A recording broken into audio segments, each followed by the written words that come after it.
আমরা যারা ফার্মেসি পড়ি তাদের জন্য স্টেরিলাইজেশন খুবই গুরুত্বপূর্ণ একটা টপিকস। আমাদের ফার্মাসিউটিক্স কোর্সে স্টেরিলাইজেশন আছে, মাইক্রোবায়োলজি কোর্সে স্টেরিলাইজেশন আছে, এমনভাবে খুঁজতে গেলে আরও কয়েকটা কোর্সে হয়তো স্টেরিলাইজেশন পাওয়া যাবে।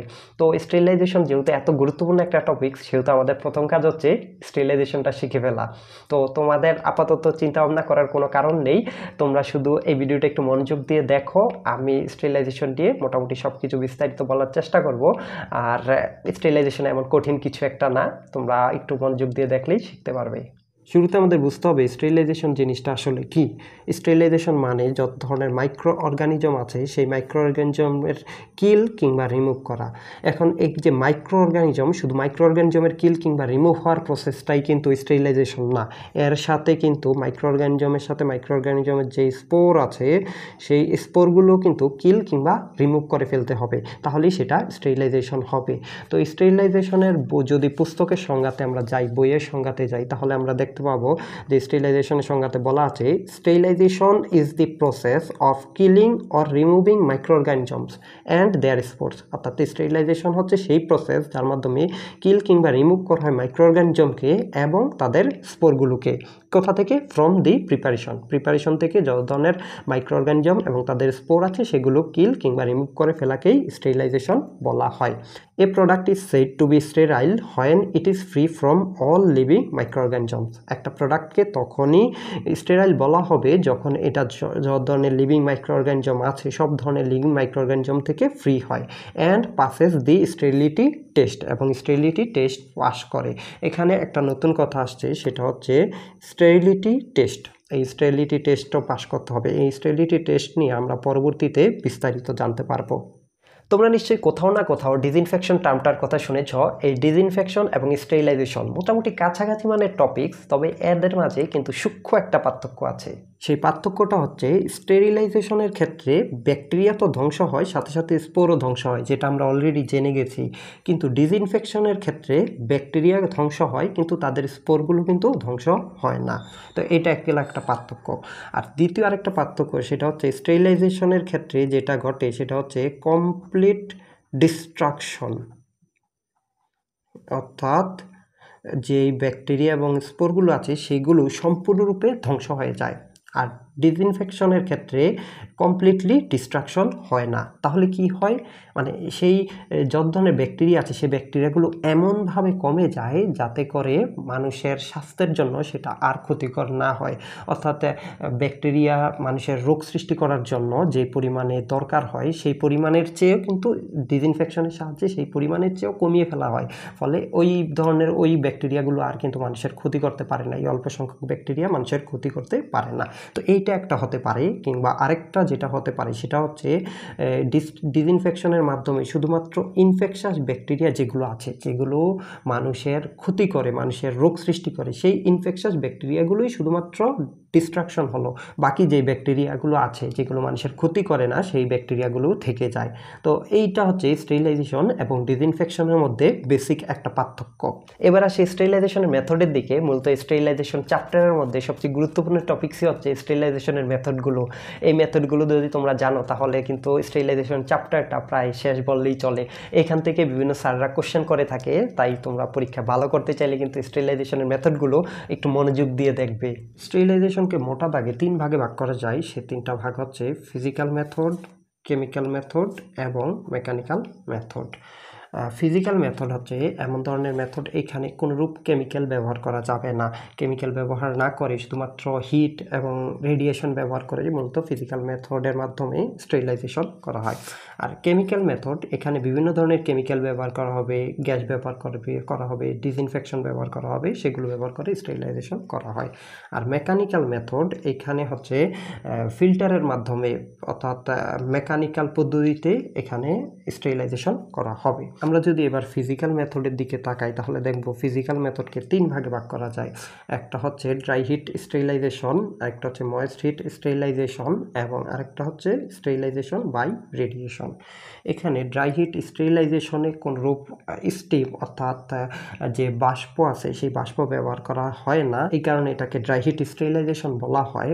আর ময়েস্ট হিট স্টেরিলাইজেশনে পানির বাষ্প ব্যবহার করা হয়, যার কারণে এটাকে আরেকটা নামে ডাকা হয়, সেটা হচ্ছে স্টিম স্টেরিলাইজেশন। আর 3 নম্বরে যেটা আছে সেটা হচ্ছে স্টেরিলাইজেশন বাই রেডিয়েশন, অর্থাৎ রেডিয়েশন ব্যবহার করে স্টেরিলাইজেশন করা হয়। ড্রাই হিট স্টেরিলাইজেশন যে পদ্ধতির মাধ্যমে করা হয় তার একটা হচ্ছে ফ্লেমিং অর্থাৎ আগুন দিয়ে, আর আরেকটা হচ্ছে হট এয়ার ওভেন ব্যবহার করে। হট এয়ার ওভেন কিংবা ফ্লেমিংয়ের মাধ্যমে ড্রাই হিট স্টেরিলাইজেশন করা হয়।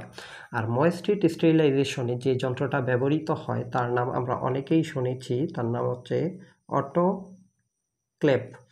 ইন্টারে উদ্ভিদ বিজ্ঞান পড়েছি, সেই উদ্ভিদ বিজ্ঞান বইয়ের ভিতরে কালচার মিডিয়া প্রস্তুতির ক্ষেত্রে কিন্তু আমরা অটোক্লেভ যন্ত্রের ব্যবহার দেখেছি। অটোক্লেভ যন্ত্রের সাহায্যে কিভাবে বিভিন্ন ব্যাকটেরিয়া সহ অন্যান্য মাইক্রো অর্গানিজম দূর করতে হয় সেটা কিন্তু আমরা দেখেছি। তো এই অটোক্লেভের মাধ্যমে ময়েস্ট হিট স্টেরিলাইজেশন প্রক্রিয়াটা সম্পন্ন করা হয়। আর স্টেরিলাইজেশন বাই রেডিয়েশন সেইখানে কিন্তু ব্যবহৃত হয় ইউভি লাইট অর্থাৎ আলট্রাভায়োলেট লাইট এবং গামা রে। তো এইগুলো ব্যবহার করে ফিজিক্যাল মেথড পদ্ধতিতে স্টেরিলাইজেশন সম্পন্ন করা হয়। এবার আমরা ফিজিক্যাল মেথডের প্রথম পদ্ধতি অর্থাৎ ড্রাই হিট স্টেরিলাইজেশন নিয়ে বিস্তারিত জানব। তো শুরুতেই যদি আমরা ড্রাই হিট স্টেরিলাইজেশনের কিছু বৈশিষ্ট্য দেখি তাহলে ড্রাই হিট স্টেরিলাইজেশনে ব্যাকটেরিয়া এবং যে মাইক্রো অর্গানিজম আছে সেই ব্যাকটেরিয়া এবং micro organisms are killed by oxidation, অর্থাৎ অক্সিডেশনের মাধ্যমে যে ব্যাকটেরিয়া আছে সেই ব্যাকটেরিয়া এবং মাইক্রো অর্গানিজমগুলো মারা যায়। আর 2 নম্বর যে বৈশিষ্ট্যটা সেটা হবে ইট ইজ লেস ইফেক্টিভ, অর্থাৎ dry heat sterilisation moist heat স্টেরিলাইজেশনের তুলনামূলকভাবে কম ইফেক্টিভ। আর তারপরে এটা 170 ডিগ্রি সেলসিয়াস তাপমাত্রায় 1 ঘন্টা কিংবা 160 ডিগ্রি সেলসিয়াস তাপমাত্রায় 2 ঘন্টা রাখতে হয়। অর্থাৎ ড্রাই হিট স্টেরিলাইজেশনে যদি আমরা কোনো একটা বস্তুকে স্টেরাইল করতে চাই, কোনো একটা প্রিপারেশনকে স্টেরাইল করতে চাই, তাহলে আমাদেরকে হয় 170 ডিগ্রি সেলসিয়াস তাপমাত্রায় 1 ঘন্টা রাখতে হবে, না হয় 160 ডিগ্রি সেলসিয়াস তাপমাত্রায় 2 ঘন্টা রাখতে হবে। এতে করে কিন্তু আমাদের হাতে একাধিক অপশন চলে আসলো, যার কারণে আমরা যদি কোনো একটা বস্তু 170 ডিগ্রি সেলসিয়াস তাপমাত্রা সহ্য করতে পারে তাহলে আমরা 170 ডিগ্রি সেলসিয়াস তাপমাত্রা দিয়েই 1 ঘন্টার মধ্যেই সেই বস্তুটাকে স্টেরাইল করতে পারবো। আর যদি কোনো বস্তু 170 ডিগ্রি সেলসিয়াস তাপমাত্রা সহ্য করতে না পারে তাহলে সেই বস্তুটাকে আমরা 160 ডিগ্রি সেলসিয়াস তাপমাত্রায় বেশি সময় রেখে অর্থাৎ 2 ঘন্টা সময় রেখে কিন্তু আমরা স্টেরিলাইজেশন প্রক্রিয়াটা সম্পন্ন করতে পারবো। ড্রাই হিট স্টেরিলাইজেশনের প্রথম পদ্ধতিটাই হচ্ছে ফ্লেমিং। তো ফ্লেমিং এটা একটা সিম্পল মেথড, এটা এতটাই সিম্পল যে তোমাদেরকে যদি এখন বুঝিয়ে দেই তোমরা এখনই বুঝতে পারবে। তোমরা নিশ্চয়ই ইন্টারে থাকতে বুনশেন বার্নারের কথা শুনেছ। তো এই বুনশেন বার্নারের যে শিখা আছে সেই শিখার একটা অংশ থাকে যেখানে একটু বেশি গরম। তো এই শিখার এই অংশটাতে তোমরা যেই বস্তুটাকে স্টেরিলাইজেশন করবে সেই বস্তুটাকে রাখবে, কয়েক সেকেন্ড রেখে সেই বস্তুটাকে আবার সরিয়ে নেবে, আবার রাখবে, আবার সরিয়ে নেবে। তো এভাবে কয়েকবার করার পরে কিন্তু ওই বস্তুটাকে স্টেরিলাইজ হয়ে যাবে ওই বস্তুটা। এই পদ্ধতিটা সেই সকল বস্তুর ক্ষেত্রে ব্যবহার করা হয় যেগুলো কিনা ইমিডিয়েটলি ইউজ করা হয়, যেমন হচ্ছে অপারেশন করার সময় যে চিমটি আছে অর্থাৎ ফোরসেপস, সেই ফোরসেপসের ক্ষেত্রে এই ফ্লেমিং পদ্ধতিতে ব্যবহার করা হয়। তারপর ব্লেড, নাইফস অর্থাৎ ছুরি, এই সকল বস্তুর ক্ষেত্রে কিন্তু সাধারণত ফ্লেমিং পদ্ধতির মাধ্যমে স্টেরিলাইজেশন সম্পন্ন করা হয়। ড্রাই হিট স্টেরিলাইজেশনের দ্বিতীয় পদ্ধতিটা হচ্ছে হট এয়ার ওভেন। আমরা যদি একটা হট এয়ার ওভেনের চিত্র দেখি তাহলে এইটা হচ্ছে এইরকম, এটা হচ্ছে একটা হট এয়ার ওভেন। তো এই হট এয়ার ওভেনের এই পাশে যে এই ভিতরের যে জিনিসটা থাকে সেটা হচ্ছে একটা মেটালিক চেম্বার। এই মেটালিক চেম্বারটা তৈরি হবে হয় অ্যালুমিনিয়াম দিয়ে তৈরি হবে নতবা স্টেইনলেস স্টিল দিয়ে তৈরি করা হবে। তো এই চেম্বারটা কিন্তু ইলেকট্রিক্যালি হিট করা হবে, অর্থাৎ এটাকে ইলেকট্রিসিটির সাহায্যে গরম করা হবে। আর এইটা সম্পূর্ণরূপে থার্মোস্ট্যাটিক্যালি কন্ট্রোলড, অর্থাৎ থার্মোস্ট্যাটিক্যালি কন্ট্রোল বলতে কি বোঝায়, এটা তাপমাত্রা খুব ভালোভাবে নিয়ন্ত্রণ করা যায়। এটা তাপমাত্রা আমরা চাইলে 160-এ রাখতে পারি, 170-এ রাখতে পারি, যেই তাপমাত্রা দেব সেই তাপমাত্রা খুব ভালোভাবে কন্ট্রোল করে। আর এইটাতে 3 কিংবা 4টা পারফোরেটেড সেলস থাকবে, অর্থাৎ পারফোরেটেড সেলস বলতে এইগুলোকে বোঝানো হয়েছে। এইগুলা 3টা কিংবা 4টা থাকবে আকারের উপর ভিত্তি করে। তো এইগুলা কিন্তু আমরা যখন চাই এখানে লাগাতে পারবো, আবার যখন চাই এখান থেকে সরিয়ে ফেলতে পারবো। আর এইখানে একটা থার্মোমিটার থাকবে আর একটা অন অফ সুইচ থাকবে যেটা দিয়ে অন অফ করা হয়। আর এই যেই মেটালিক চেম্বারটা আছে সেই মেটালিক চেম্বারটার বাইরে আমরা যেটা দেখতে পাচ্ছি এটা হচ্ছে ডাবল ওয়াল, অর্থাৎ এটা এটাতে দুইটা ওয়াল থাকবে যেগুলো কিনা গ্লাস ফাইবার ইনসুলেশন দ্বারা আলাদা করা থাকবে, অর্থাৎ যাতে ওই থার্মোস্ট্যাটিক্যালি কন্ট্রোলড আমরা যেই অপশনটা দেখেছি সেই তাপমাত্রা যেন খুব ভালোভাবে নিয়ন্ত্রণ করতে পারে, সেই কারণে মূলত গ্লাস ফাইবার ইনসুলেশন ব্যবহার করা হয়। আর এই হট এয়ার ওভেনটাকে গরম করার জন্য যেই হিটিং এলিমেন্ট থাকবে সেগুলো থাকবে ডাউন সাইডে, অর্থাৎ এই যে চেম্বারটা আছে সেই চেম্বারটার নিচের দিকেই কিন্তু হিটিং এলিমেন্টগুলো থাকবে। আর যেই হিটিং এলিমেন্টগুলো তো গরম করবে চেম্বারটাকে, এখন এই চেম্বারের যে হিটটা সেই হিটটা বিভিন্ন জায়গায় ছড়াবে কি মাধ্যমে? আমরা জানি তাপ এক জায়গা থেকে আরেক জায়গায় সরানোর জন্য বেশ কিছু প্রক্রিয়া আছে, সেই প্রক্রিয়াগুলো হচ্ছে কন্ডাকশন, কনভোকেশন, রেডিয়েশন। এই তিনটা পদ্ধতির মাধ্যমেই হিট কিন্তু এই পুরো যেই হট এয়ার ওভেনের মেটালিক চেম্বারগুলোতে ছড়িয়ে পড়ে। আমরা যদি হট এয়ার ওভেন থেকে খুব ভালো রেজাল্ট পেতে চাই তাহলে কিন্তু এই ওভেনটাকে বেশ ভালোভাবে প্রপারলি লোড করা থাকতে হবে, তাহলে আমরা খুব ভালো রেজাল্ট পাবো। এবার আসি ড্রাই হিট স্টেরিলাইজেশনের অ্যাডভান্টেজগুলোর দিকে। সাবস্টেন্সেস ডিস্ট্রয়েড বাই ময়েশ্চার, অর্থাৎ যে সকল সাবস্টেন্স ময়েশ্চার দ্বারা নষ্ট হয়ে যায় সেগুলোর জন্য কিন্তু ড্রাই হিট স্টেরিলাইজেশন সুইটেবল।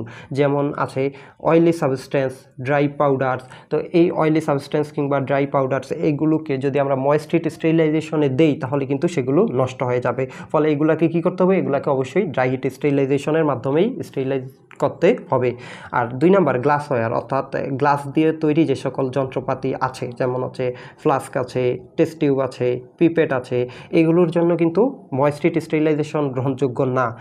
কারণ কি? কারণ হচ্ছে ময়েস্ট হিট স্টেরিলাইজেশনে যেই পানির যে বাষ্প আছে অর্থাৎ স্টিম আছে, সেই স্টিমগুলো কিন্তু গ্লাসের মধ্যে ঢুকে সেখানে নষ্ট করে দিতে পারে, যার কারণে কিন্তু এইগুলোকে ড্রাই হিট স্টেরিলাইজেশনের মাধ্যমেই স্টেরিলাইজড করা হয়। 3 নম্বর যেটা আছে সেটা হচ্ছে মেটাল ইকুইপমেন্ট, অর্থাৎ মেটাল দিয়ে তৈরি যে সকল যন্ত্রপাতি আছে সেই সকল যন্ত্রপাতির জন্য কিন্তু এই dry heat sterilisation less damaging, অর্থাৎ ময়েস্ট হিট স্টেরিলাইজেশনের জন্য কিন্তু যে পানির বাষ্প আছে সেই বাষ্প কিন্তু যদি মেটালে যায় তাহলে সেই মেটালটা পরবর্তীতে নষ্ট হয়ে যেতে পারে। আমরা সেটাকে জীবাণুমুক্ত করতে গিয়ে যদি পরবর্তীতে সেটাতে মরিচা পড়ে যায় তাহলে কিন্তু আমাদের একটা উপকার করতে গিয়ে আরেকটা ক্ষতি হয়ে যাচ্ছে। তো এই সকল কারণে এই সকল সমস্যা যেন না ঘটে সেই কারণে কিন্তু এগুলোকে ড্রাই হিট স্টেরিলাইজেশনের মাধ্যমে স্টেরিলাইজড করা হয়। ড্রাই হিট স্টেরিলাইজেশনে যেমন কিছু অ্যাডভান্টেজ ছিল তেমনিভাবে কিছু ডিসঅ্যাডভান্টেজও আছে। সেই ডিসঅ্যাডভান্টেজগুলো হচ্ছে লং হিটিং টাইম। আমরা দেখেছি ড্রাই হিট স্টেরিলাইজেশনের ক্ষেত্রে প্রায় 1 ঘন্টা থেকে 2 ঘন্টা সময় লাগে, যেটা কিনা অনেক বেশি সময়। তো এই 1-2 ঘন্টা সময় লাগার কারণটা হচ্ছে একটা ডিসঅ্যাডভান্টেজ। আর 2 নম্বর হচ্ছে হাই টেম্পারেচার। হাই টেম্পারেচার কত? আমরা দেখেছি প্রায় 160 ডিগ্রি সেলসিয়াস থেকে 170 ডিগ্রি সেলসিয়াস তাপমাত্রা পর্যন্ত কিন্তু টেম্পারেচার দরকার হয়। তো এই টেম্পারেচারটাও একটা ডিসঅ্যাডভান্টেজের মধ্যে পড়ে। তারপরে আছে মোস্ট মেডিকেমেন্টস গেট ডিস্ট্রয়েড। বেশিরভাগ মেডিসিনই কিন্তু ডিস্ট্রয় হয়ে যায় 160 থেকে 170 ডিগ্রি সেলসিয়াস তাপমাত্রায়, আর সেইখানে কিন্তু 1 ঘন্টা থেকে 2 ঘন্টা সময় রাখতে হয়। তো বেশিরভাগ মেডিসিন যে নষ্ট হয়ে যায়, ডিস্ট্রয় হয়ে যায়, সেটা হওয়াটাই স্বাভাবিক।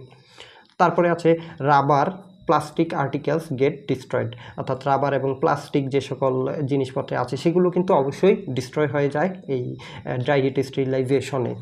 তারপরে আছে preparations containing water, alcohol, volatile substance can not be sterilised, অর্থাৎ যে সকল প্রিপারেশনের মধ্যে পানির দরকার হয়, অ্যালকোহলের দরকার হয় কিংবা ভোলাটাইল সাবস্টেন্স এগুলো থাকে, সে সকল বস্তু কী হবে? যেমন হচ্ছে ওয়াটারের ক্ষেত্রে ওয়াটার আমরা জানি 100 ডিগ্রি সেলসিয়াস তাপমাত্রায় ওয়াটার কিন্তু ভ্যাপোরাইজড হয়ে যায়। তেমনিভাবে অ্যালকোহল, ভোলাটাইল সাবস্টেন্স এগুলো হচ্ছে আরও কম তাপমাত্রায় কিন্তু ভ্যাপোরাইজড হয়ে যাবে।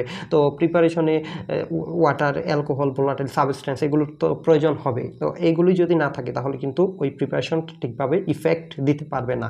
তো এটা একটা ডিসঅ্যাডভান্টেজ। তারপরে আছে it does not suitable for surgical dressing, অর্থাৎ সার্জিক্যাল ড্রেসিংয়ের ক্ষেত্রে স্টেরিলাইজেশন করার ক্ষেত্রে কিন্তু ড্রাই হিট স্টেরিলাইজেশন সুইটেবল না। কেন সুইটেবল না? কারণ সার্জিক্যাল ড্রেসিংয়ে কিন্তু কিছু ন্যাচারাল ময়েশ্চার থাকে, সেই ন্যাচারাল ময়েশ্চারগুলো ড্রাই হিট স্টেরিলাইজেশনের মাধ্যমে যখন আমরা স্টেরিলাইজড করতে যাব তখন কিন্তু সেই ময়েশ্চারগুলো ভ্যাপোরাইজড হয়ে যাবে। তো এতে করে কি হবে? এতে করে সার্জিক্যাল ড্রেসিং যেই উদ্দেশ্যে ব্যবহার করা হয় সেই উদ্দেশ্যটা কিন্তু সাধন করতে পারবে না। এইগুলো ছিল ড্রাই হিট স্টেরিলাইজেশনের ডিসঅ্যাডভান্টেজ। তো তো মোটামুটি এই ছিল আজকের ভিডিও। আশা করি ভিডিওতে বলা কথাগুলো তোমরা বুঝতে পেরেছ। আর যদি কোনো কিছু না বুঝতে পারো কিংবা কোনো কিছুতে খটকা লাগে তাহলে তোমরা কমেন্ট করো, আমি সময় পেলে সেগুলোর উত্তর দিয়ে দেবো। স্টেরিলাইজেশনের বাকি অংশগুলো তোমরা পরবর্তী ভিডিওতে পেয়ে যাবে। আর এই ভিডিওগুলো কিন্তু চলতে থাকবে, অর্থাৎ সময়ের সাথে সাথে বিভিন্ন বিশ্ববিদ্যালয় বিভিন্ন স্যার বিভিন্নভাবে কোশ্চেন করে, সেই কোশ্চেনগুলোর মধ্যে যদি কোনো কোশ্চেনের উত্তর দেওয়ার প্রয়োজন হলে তোমরা ভিডিও পাবে। আর ভিডিওর সাথে সংশ্লিষ্ট কোনো শিট কিংবা বই যদি আমি সাজেস্ট করতে চাই তাহলে সেগুলো কিন্তু ডেসক্রিপশন এবং কমেন্ট বক্সে অ্যাড করে দেই। তোমরা যখনই আমার ভিডিও দেখবে তখনই ডেসক্রিপশন এবং কমেন্ট বক্সটা অবশ্যই চেক করে নেবে।